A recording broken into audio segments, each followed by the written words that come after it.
He smiled as he shook my hand, thanking me for the project that got him promoted. I said nothing, just like I did back then. But this time, the office he walked into, it was mine. I still remember the day I got the offer letter. My hands trembled as I held my phone, staring at the words, "We are pleased to inform you." I was going to work at NextMind Technologies, one of the fastest-growing tech firms in the country.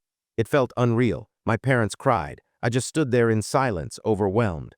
For someone like me, introverted, awkward, but obsessed with solving problems, it felt like I'd finally been seen. The office was sleek, the kind of place that smelled like money and ambition. I wore my best shirt that first day and hoped no one would notice it was 2 years old. Everyone else looked confident, loud, polished. I smiled when spoken to and kept my head down, already plotting the first thing I wanted to build. That's when I met Ravi. He was the opposite of me in every way, charismatic, stylish, always laughing with someone. He introduced himself with a firm handshake and said, "Stick with me, Arjun. I know how to survive here." I didn't know if he meant it as a joke or advice. Either way, I nodded. Ravi and I ended up on the same team. I was the coder who liked staying invisible. He was the guy everyone noticed. It worked for a while. I focused on my work, quietly pushing through tasks.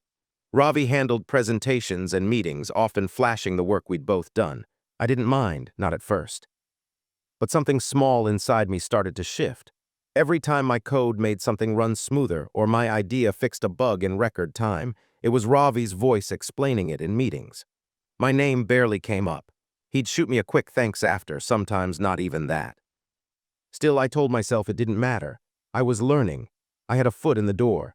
And besides, success would come if I just kept my head down and proved myself. I didn't know then that the moment I trusted him was the moment everything would start to go wrong. It started with an idea I couldn't shake. I was working late one night, long after most of the office had gone dark. I had been thinking about how to improve our AI's learning model, something faster, more intuitive, something that could adapt in real time without massive data sets. I scribbled on whiteboards, typed code, deleted it, then typed again. Hours passed. My coffee went cold, but somewhere around 3 a.m. it clicked. By the end of the week, I had a working prototype. I called it NeuroPulse, a lean algorithm that could retrain itself while running. I knew what I had. It wasn't just good, it was disruptive. It could cut costs by half and boost speed significantly. I barely slept that weekend, not because I was tired, but because I was buzzing. I felt like I was standing at the edge of something massive. Ravi noticed I'd been spending a lot of time on it. One evening, he hovered near my desk, sipping his designer coffee, and asked, "You've been on fire lately. What are you cooking up?" I hesitated, then I told him. I walked him through my code, the concept, how it worked. He listened, nodded, even clapped me on the back. "This is genius, Arjun," he said. "We need to show this to the higher-ups." Something in his voice made me pause, but I told myself I was just being paranoid. He was my teammate. We were supposed to support each other. A week later, our team lead called a meeting. Ravi was giving the presentation. I assumed he'd introduce the concept, then hand it off to me. But he didn't. He talked about NeuroPulse like it was his baby. He explained every slide I made. He used the exact words I'd used when I explained it to him. He didn't once say my name. I sat there frozen. The room clapped when he finished. Our manager was impressed. Promotions were mentioned. And I just sat there numb, wondering how quickly trust could turn into regret. I didn't confront him right away. Part of me couldn't believe what had just happened. I kept hoping there had been a mistake, that maybe Ravi had just forgotten to mention my name and would fix it later. But the next day, he walked into the office like a hero. People clapped him on the back. He joked about being the AI whisperer. I sat at my desk, watching him laugh, and felt something in me unravel. Later that afternoon, I pulled him aside. "Hey," I said quietly, "about yesterday's presentation, you didn't mention I worked on it with you." He tilted his head like I'd confused him. "Oh, come on, Arjun, we're a team. You know how these things work, no need to get hung up on credit." "But I built the entire model," I said.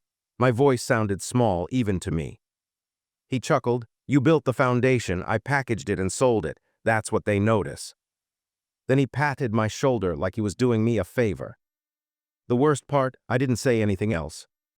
I went home that night and stared at my reflection in the mirror. I didn't recognize the person looking back. There was anger, yes, But more than that, there was shame. Shame that I'd let it happen, that I hadn't stood up for myself, that I'd trusted someone who saw me as nothing more than a stepping stone. A week later, they promoted Ravi to senior innovation lead.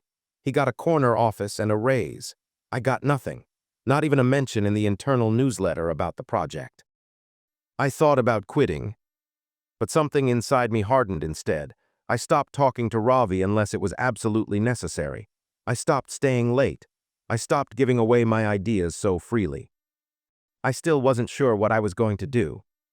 But for the first time in a long time, I stopped hoping someone would notice me. And I started thinking about how I could build something that no one could take from me again.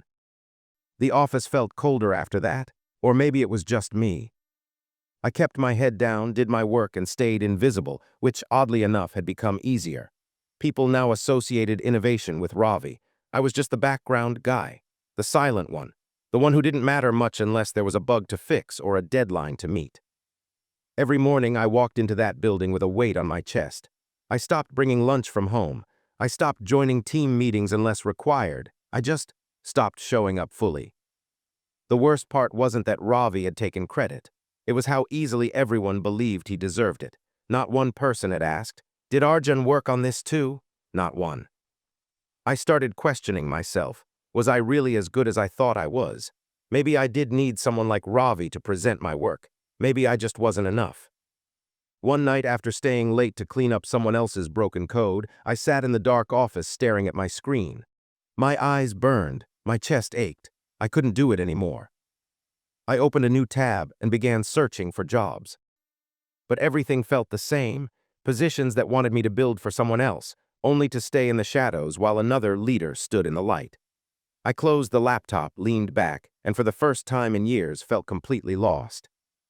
I called my mother that night. I don't even remember what I said. I just remember her silence and then her voice.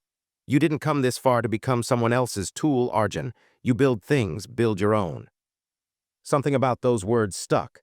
They didn't make the pain go away, but they gave it a direction. The next morning, I didn't go into work. I sat at my tiny desk in my apartment and opened a blank file. I had no plan, no investors, no business sense. But I had an idea, and I had no intention of ever letting someone else steal it again. The first day I started working on my own, it felt both terrifying and freeing. No meetings, no pretending, no one looking over my shoulder. Just me, my laptop, and a single goal: build something I believed in and protect it with everything I had. I didn't know exactly what I was building at first, but I knew the pain I wanted to solve. I kept thinking about the way Ravi had thrived off other people's ideas. What if there was a way for creators, developers, designers, innovators to secure and track their intellectual work in real time? The concept slowly formed, a digital platform that used blockchain to timestamp, verify, and protect original work. Proof mined. The irony didn't escape me. I was building a system to protect people from exactly what had happened to me. But starting from scratch wasn't glamorous. I had some savings, but not much. I lived off instant noodles, skipped outings, and coded until my eyes blurred. Some nights I'd wake up in a panic, wondering if I'd made a mistake by walking away. That office job, as cold as it had become, had security. This didn't. But each time doubt crept in, I remembered the meeting where Ravi took the credit. I remembered how small I felt, and I pushed forward. I started talking to other developers, online forums, small groups, even old college friends. Surprisingly, they got it. Some even shared their own stories of being overshadowed or robbed of recognition. A few offered feedback. One guy offered to help with design. It wasn't much, but it felt like momentum. I applied for a startup incubator. The application took me hours. I rewrote every answer at least 3 times. When I hit submit, I half expected to never hear back. 2 weeks later, I got the email. "We'd like to meet you for an interview." I stared at the screen, heart pounding. For the first time in months, I smiled. Not a forced, polite smile, but something real. I wasn't just building something. I was becoming someone I could believe in again. The interview for the incubator program was in a small glass conference room, with 3 people on the other side of the table and a jug of water I was too nervous to touch. I pitched ProofMind with everything I had, explaining not just what it did, but why it mattered. I told them my story. The betrayal, the loss, the need to build something that protected creators. For once, I didn't downplay my pain. One of the interviewers just nodded slowly and said, "You've got fire. Let's see what you do with it." A week later, I was accepted into the program. That was the beginning of something new, not just for the product, but for me.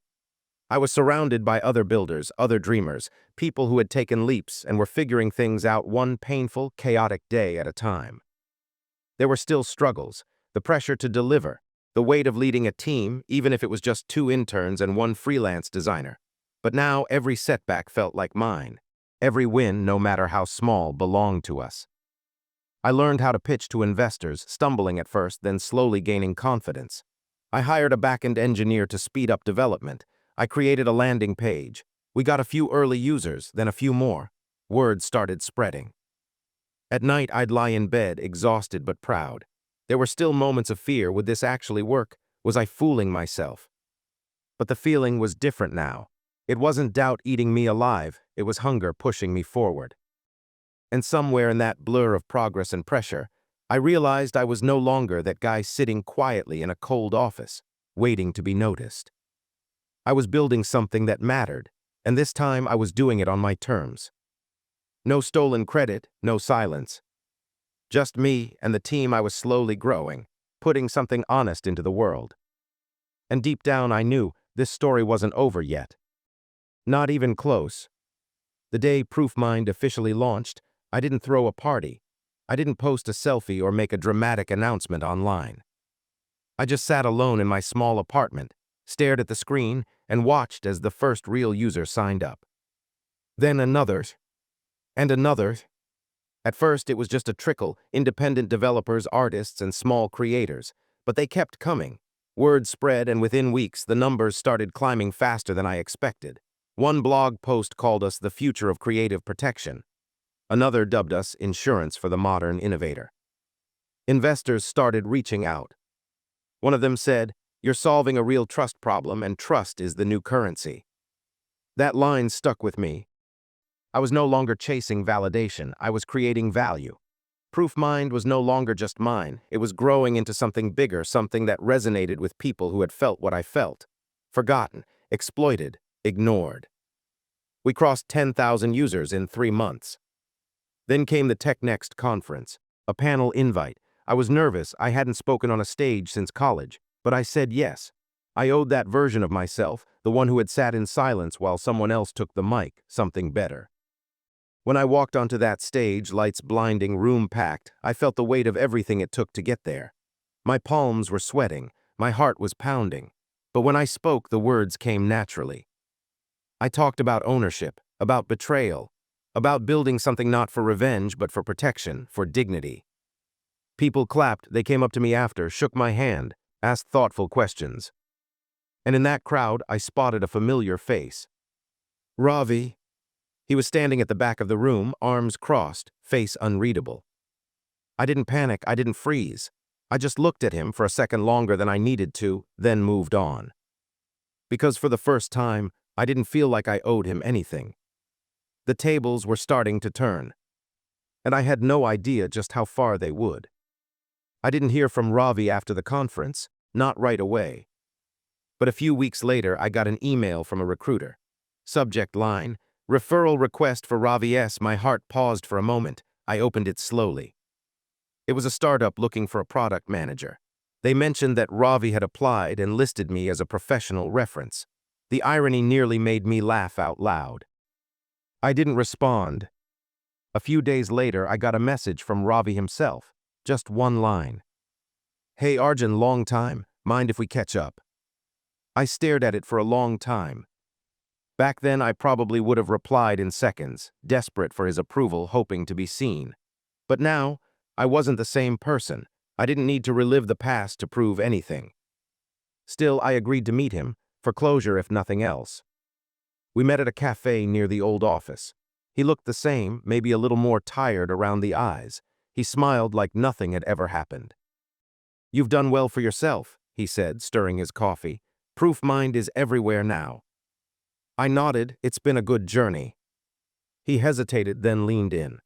"Look, I wanted to say, I know things got messy back then. I may have taken some liberties, but that's just how the game works, right? That old knot of anger started to tighten in my chest, but I didn't let it take over. No, I said, calm but firm. That's how you played it. He blinked, then laughed awkwardly. Fair enough. Anyway, I'm between roles right now, if anything ever opens up at your company. He didn't finish the sentence. I let the silence hang in the air. Then I said, we're hiring, but we only bring on people who build others up, not tear them down. His smile faded a little. He nodded, took a sip of his coffee, and didn't say much after that. We parted ways like strangers. As I walked away, I felt something strange. Not triumph, not revenge. Just peace. Because I didn't need to prove anything anymore. I had already won. A year passed after that meeting with Ravi. Proofmind had grown beyond anything I'd imagined. We'd expanded into creative industries, writers, musicians, independent filmmakers. The platform was being used to secure everything from code to poetry. We just closed our second funding round, and I'd been featured in a tech magazine with a headline, "The founder who fought for credit and gave it back to the creators." I kept that article not out of pride, but because it reminded me of who I'd become. One afternoon, I was walking through our office, the new one, not the cramped apartment where it all started, when I saw a young developer sitting by herself, fidgeting with her keyboard. Her name was Myra.